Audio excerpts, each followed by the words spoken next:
Welcome to simple சமையல். இன்னைக்கு எப்படி சேமியா ஜவ்வரிசி பாயாசம் பண்ணுறதுன்னு பார்க்கலாம் வாங்க. இது வந்துட்டு சூப்பர் யம்மியாக இருக்குங்க. ஜவ்வரிசியும் சேமியாவும் கரெக்டான பதத்தில் குக் பண்ணுறதாங்க அந்த பாயாசமே. ஒரு பேனில் 1 டேபிள் ஸ்பூன் நெய் சேர்த்துக்கோங்க. இது கூட 1/2 கப் சேமியா சேர்த்து அதை வந்து நல்லா ஒரு 1 to 2 நிமிஷத்துக்கு வதக்கி கொடுங்க. அப்போ தான் வந்து சேமியா வந்து கட்டி சேராமல் நல்லா வரும் பாயாசத்தில்.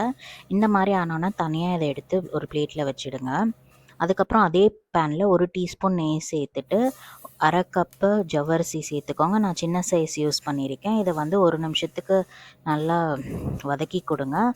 அப்போ தான் வந்து ஜவ்வரிசி வந்து நல்லா அந்த கண்ணாடி பதத்துக்கு வரும், நல்லாவும் இருக்கும், ஒட்டாமல் இருக்கும். இது கூட 1/2 கப் தண்ணி சேர்த்துக்கோங்க. 3 மடங்கு நீங்கள் எவ்வளோ ஜவ்வரிசி எடுக்கிறீங்களோ அதுக்கு 3 மடங்கு தண்ணி சேர்த்து ஒரு 2 to 3 நிமிஷம் மீடியம் ஃப்ளேமில் குக் பண்ணுங்கள். 60% வந்து ஜவ்வரிசி குக் ஆனால் போதும். இந்த மாதிரி ஆன அப்புறம் நீங்கள் வந்து 2 கிளாஸ் நல்லா காய்ச்சின பாலை வந்து சேர்த்துக்கோங்க. உங்களுக்கு வேணும்னா நீங்கள் 1 கிளாஸ் பால் இல்லைன்னா ஒரு கிளாஸ் தண்ணியும் சேர்த்து பண்ணலாம். பட் அது வந்து இந்த அளவுக்கு க்ரீமியாக இருக்காது. இது ஒரு 2 நிமிஷத்துக்கு மீடியம் ஃப்ளேமில் குக் பண்ணுங்கள். பால் கொஞ்சம் திக்காகட்டும். அப்பப்போ கிண்டி விடுங்க பால் பொங்காமல் இருக்கிறதுக்கு. இது கூட நாம் வந்து வறுத்து வச்சுருக்க சேமியாவை வந்து சேர்த்துக்கோங்க. சேர்த்து ஒரு 2 நிமிஷம் போல் இதை வந்து வேக விடுங்க. நல்லா கலந்து விடுங்க.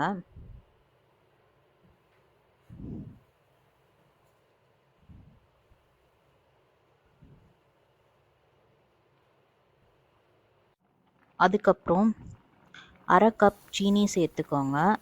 இல்லை உங்களுக்கு எவ்வளோ அளவு தேவையோ அந்த அளவுக்கு சேர்த்துக்கோங்க.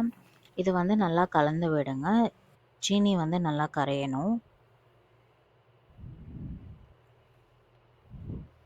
அதுக்கப்புறம் 1/2 டீஸ்பூன் ஏலக்காய் தூள் சேர்த்துக்கோங்க. நல்லா கலந்து விடுங்க, அது வாசனை கொடுக்கும். அதுக்கப்புறம் நீங்கள் ஸ்வீட்னஸும் கன்சிஸ்டன்சியும் செக் பண்ணி அட்ஜஸ்ட் பண்ணிக்கோங்க. இந்த பதத்தில் வந்தப்புறம் இதை வந்து ஸ்டவ் வந்து சுவிட்ச் ஆஃப் பண்ணிவிட்டு ஒரு பவுலுக்கு வந்து ட்ரான்ஸ்ஃபர் பண்ணிவிடுங்க. ரொம்ப தண்ணியாகவும் இருக்கக்கூடாது, ரொம்ப கெட்டியாகவும் இருக்கக்கூடாது. ஒரு பேனில் கொஞ்சம் நெய் சேர்த்துட்டு கொஞ்சம் முந்திரி சேர்த்துக்கோங்க. 15 செகண்டுக்கு முந்திரியை வறுத்துனதுக்கப்புறம் காஞ்ச திராட்சை சேர்த்து அது உப்புற வரைக்கும் நல்லா வதக்கிடுங்க. இந்த மாதிரி உப்பி வந்தப்புறம் சுவிட்ச் ஆஃப் பண்ணிவிட்டு இதை வந்து பாயாசத்துக்கு கூட சேர்த்து நல்லா கலந்து விடுங்க. இது வந்து அப்படியே சூடாக சர்வ் பண்ணால் ரொம்ப நல்லாயிருக்கும். கொஞ்சம் நேரம் ஆக ஆக இது வந்து திக்காகிடுங்க. இது கரெக்டான கன்சிஸ்டன்சியில் இருக்குது இப்போது.